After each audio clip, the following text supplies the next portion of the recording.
Hello guys, welcome you all on my YouTube channel. तो कैसे हैं आप सभी? आई होप बहुत बढ़िया होंगे। सो एक नए सेशन की शुरुआत करने जा रहे हैं। डी फार्मेसी सेकंड ईयर के सब्जेक्ट्स जो है अब हम पढ़ेंगे, और वो भी हिंदी और इंग्लिश मीडियम दोनों में, ताकि किसी को दिक्कत ना हो। तो हम शुरू करेंगे फार्माकोथेरेपेटिक्स, धीरे धीरे करके और सब्जेक्ट भी जो है हम लेंगे।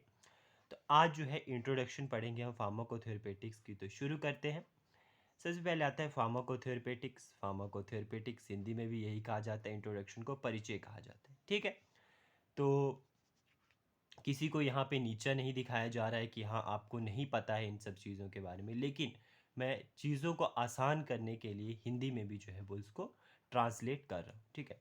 When we combined with the disease knowledge, pharmacotherapeutic is the application of pharmacological information that can be used to prevent or mitigate disease progression और टू क्योर इट, ठीक है।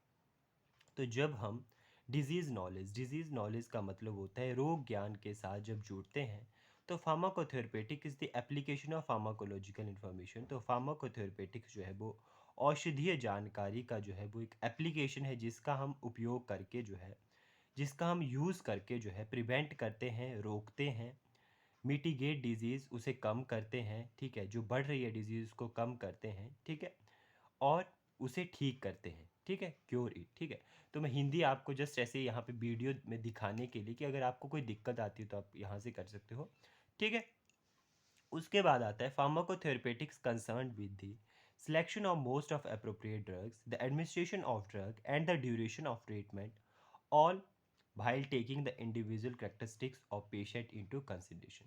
तो फार्माकोथेरेपेटिक्स रोगी की व्यक्तिगत विशेषताओं को ध्यान में रख के characteristics of patient, individual characteristics of patient into consideration, मतलब जो भी रोगी है उसकी व्यक्तिगत विशेषताओं को ध्यान में रखते हुए उसे उपयुक्त दवा के चयन, मतलब एप्रोप्रिएट ड्रग्स, मतलब सही जो ड्रग है उसकी वो सिलेक्शन करना, ठीक है। फार्माकोथेरेपेटिक्स में क्या होता है कि सही ड्रग की सिलेक्शन करना, दवा के प्रबंधन मतलब एडमिनिस्ट्रेशन, किस तरह से उसको आप लेंगे, ठीक है, किस रूट से आप उसको एडमिनिस्ट्रेट करेंगे, जैसे ओरल, IM, IV, ठीक है। तो the administration of the drug and duration of treatment, और कितने समय तक आपकी ट्रीटमेंट चलेगी, कितने समय तक आप दवा लेंगे या थेरेपी उसको लेंगे, ठीक है। दवा के प्रबंधन और उपचार की विधि के साथ संबंध रखता है, ठीक है। तो ये हो गया फार्माकोथेरेपेटिक्स, ठीक है। तो to practise medicine to practise medicine one must have thorough understanding of pharmacotherapeutics, ठीक है। जिस भी व्यक्ति ने जो है वो चिकित्सा का अभ्यास करने के लिए, मतलब मेडिसिन का जो है वो जानकारी प्राप्त करने के लिए, मेडिसिन की लाइन में जाने के लिए, मेडिसिन के बारे में सीखने के लिए, अभ्यास करने के लिए, किसी को भेषज चिकित्सा विज्ञान की गहन समझ होनी चाहिए। मतलब फार्माकोथेरेपेटिक्स की गहन, गहन मतलब गहराई, मतलब थॉरो का मतलब होता है कि गहराई, पूर्ण रूप से जो है वो समझ होनी चाहिए, अगर किसी को जो है वो मेडिसिन में प्रैक्टिस करनी है, चिकित्सा में प्रैक्टिस करनी है तो। उसके बाद होता है knowledge of pharmacotherapeutics is required for rational prescribing and it helps to prepare medical student to be effective doctor in future। तो नॉलेज ऑफ फार्माकोथेरेपेटिक्स का नॉलेज जो होता है ज़रूरी होता है रैशनल प्रिस्क्राइबिंग। रैशनल प्रिस्क्राइबिंग का क्या अर्थ होता है? रैशनल प्रिस्क्राइबिंग का मतलब होता है कि आपने जो है सही दवा लेनी, मतलब जो प्रिस्क्राइब की है डॉक्टर ने वो सही दवा देनी है, सही पेशेंट को देनी है, सही समय पर वो उसको ले और सही रूट से ले। ये होती है रैशनल प्रिस्क्राइबिंग, और हेल्प करता है टू प्रिपेयर मेडिकल स्टूडेंट, जो मेडिकल स्टूडेंट है उनको एक इफेक्टिव डॉक्टर, फ्यूचर में, भविष्य में एक अच्छा डॉक्टर बनाने में जो होता है फार्माकोथेरेपेटिक्स हेल्प करता है। तो ये इसकी थोड़ी सी इंट्रोडक्शन। उसके बाद it is correlated with pharmacotherapeutic, sorry, pharmacodynamic and pharmacokinetic and pharmacodynamic with the microbiological and biochemical aspects of disease, ठीक है। तो ये जो है फार्माकोकाइनेटिक और फार्माकोडायनेमिक के साथ जो होता है, माइक्रोबायोलॉजिकल और बायोकेमिकल एस्पेक्ट्स ऑफ डिजीज़ के साथ जो है वो कोरिलेटेड रहता है, ठीक है।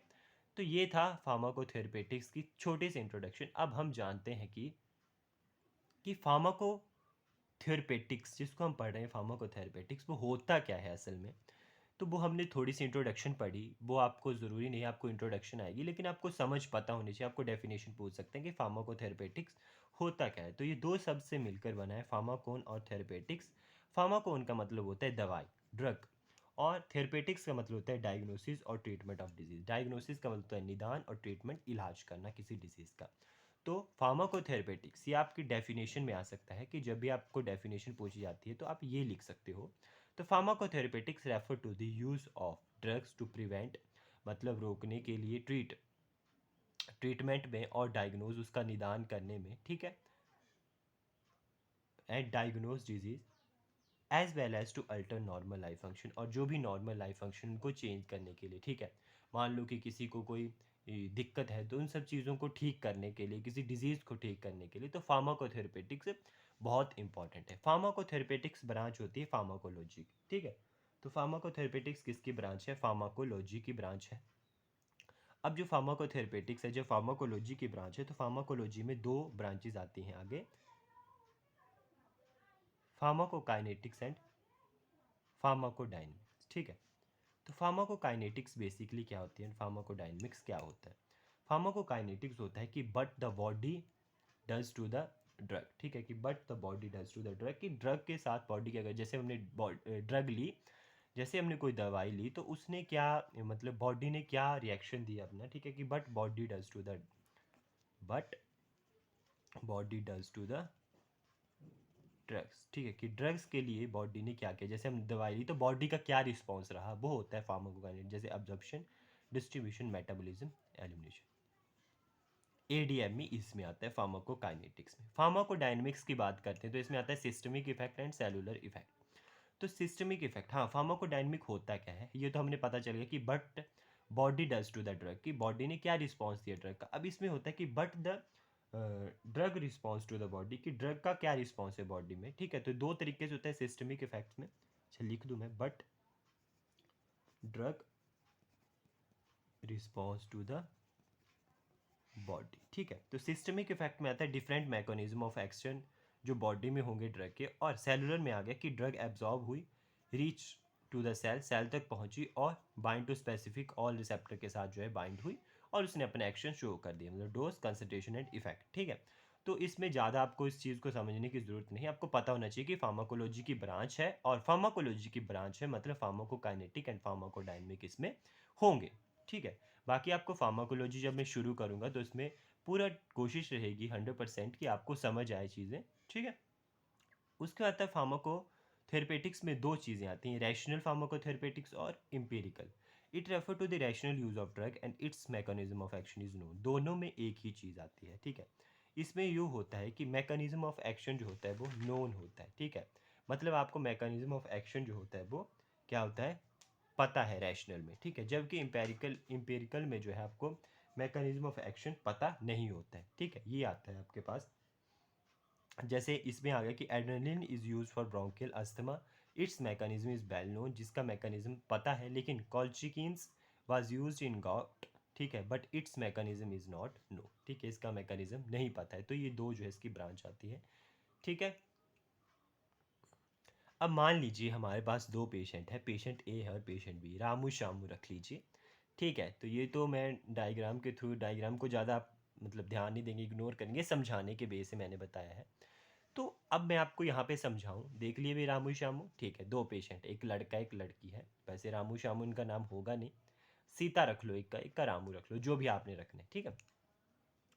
तो बहन, sorry, even though two patient may have the same diagnosis, ठीक है, this does not necessary mean that the same treatment of medication is indicated. एक चीज़ आपको कंफर्म अच्छे से समझ लेनी है, ठीक है, कि मान लो दो पेशेंट है, उनको सेम डायग्नोसिस दिया जा रहा है, कि मान लो उनको बीमारी सेम है और सेम उनको जो है वो मतलब बीमारी सेम है, मान लो कोई भी बीमारी है सेम है, लेकिन सबकी बॉडी डिफरेंट है, सबको अलग अलग तरह से हर ड्रग जो है वो इफ़ेक्ट करती है बॉडी में जाके। तो इसका ये मतलब नहीं कि उनको ट्रीटमेंट और मेडिकेशन सेम दी जाएगी। When assessing patient need of medication and choosing medication, patient health care provider must consider many issues, ठीक है। जब भी पेशेंट को जो है वो health care provider drug provide करेगा, बहुत सारे इश्यूज वो देखेगा, उसके बेसिस के ऊपर वो ड्रग देगा। ऐसा नहीं कि एक पेशेंट को जो ड्रग दी जा रही है वही दूसरे पेशेंट को दी जाएगी। दो condition for which the patient is to be treated, किस कंडीशन में पेशेंट ट्रीट हो रहा है। First condition, patient current drugs, patient की अभी चल रही ड्रग कौन सी है,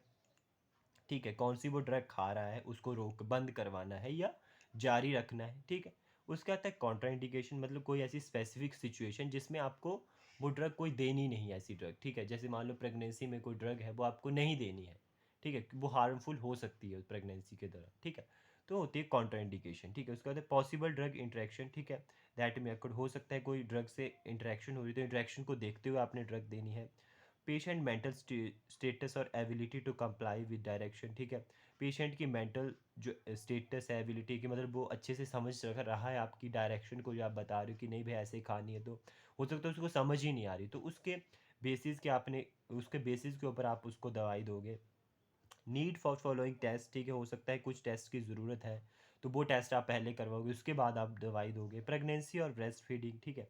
प्रेगनेंसी और ब्रेस्ट फीडिंग को देखते हुए, ठीक है, कि कौन सी ड्रग्स जो है प्रेगनेंसी में नहीं देनी है, कौन सी ब्रेस्ट फीडिंग में नहीं देनी है, ठीक है। रूट ऑफ एडमिनिस्ट्रेशन, कौन सा रूट किस व्यक्ति को सूट करता है, ठीक है, किस रूट से आप किस व्यक्ति को दे सकते हो, ठीक है, वो सब आपने देखना है। एडवर्स ड्रग रिएक्शन, ठीक है, कि एडवर्स ड्रग रिएक्शन तो नहीं, इन सब इश्यूज़ को देखते हुए डॉक्टर जो है वो हर पेशेंट को अलग अलग फॉर्म में जो है मेडिसिन प्रोवाइड करता है। ऐसा नहीं कि एक पेशेंट, दो पेशेंट आ रहे हैं, उनको मान लो दोनों को जी बुखार है, तो अब ये नहीं कि दोनों को ही एक जैसी, हो सकता है दूसरे को सर में दर्द भी है और टांगों में दर्द है, पेट में दर्द है, या दूसरी जो लेडी है उसको मान लो प्रेगनेंसी है या ब्रेस्ट फीडिंग करवाती है वो, ठीक है। तो इन सब चीज़ों को ध्यान में रखते हुए आपने मेडिसिन देनी होती है, ठीक है।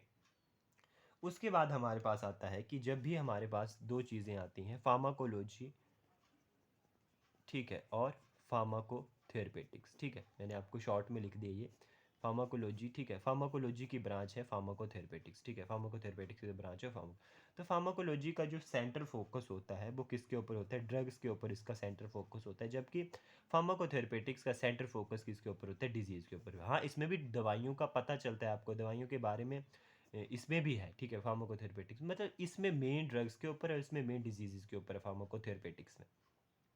फार्माकोथेरेपेटिक्स में होता है कि कैसे कोई बीमारी है, ठीक है, वो कैसे ठीक होगी, क्या उसके सिम्टम्स हैं, ठीक है, कौन से उसके मतलब आप कौन सी दवाई दे सकते हो, कौन से आप बिना दवाई के उसको ठीक कर सकते हो, ठीक है। ये सब जो होता है फार्माकोथेरेपेटिक्स में आता है कि मतलब कौन से सिम्टम्स है आगे, ठीक है, जो भी चीज़ें लाइफस्टाइल आप चेंज करोगे उसमें, ठीक है, सब फार्माकोथेरेपी, मतलब इसमें अपने डिजीज़ याद रखना कि सेंटर फोकस डिजीज़ के ऊपर है, इसमें जो होता है ड्रग्स के ऊपर होता है, ठीक है।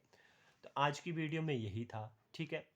जो नेक्स्ट आगे के टॉपिक हैं, पता नहीं ज़्यादा लंबी होगी वीडियो या छोटी है, तो मैं कोशिश पूरी रखूँगा कि आपको समझ आए अच्छे से, ठीक है। बाकी लाइट इश्यूज़ होते हैं भाई, साउंड इश्यूज़ भी होते हैं, तो प्लीज़ धीरे धीरे इनके ऊपर इम्प्रूवमेंट की जाएगी। तो thank you guys, thank you so much, take care, फिर मिलेंगे नेक्स्ट वीडियो में।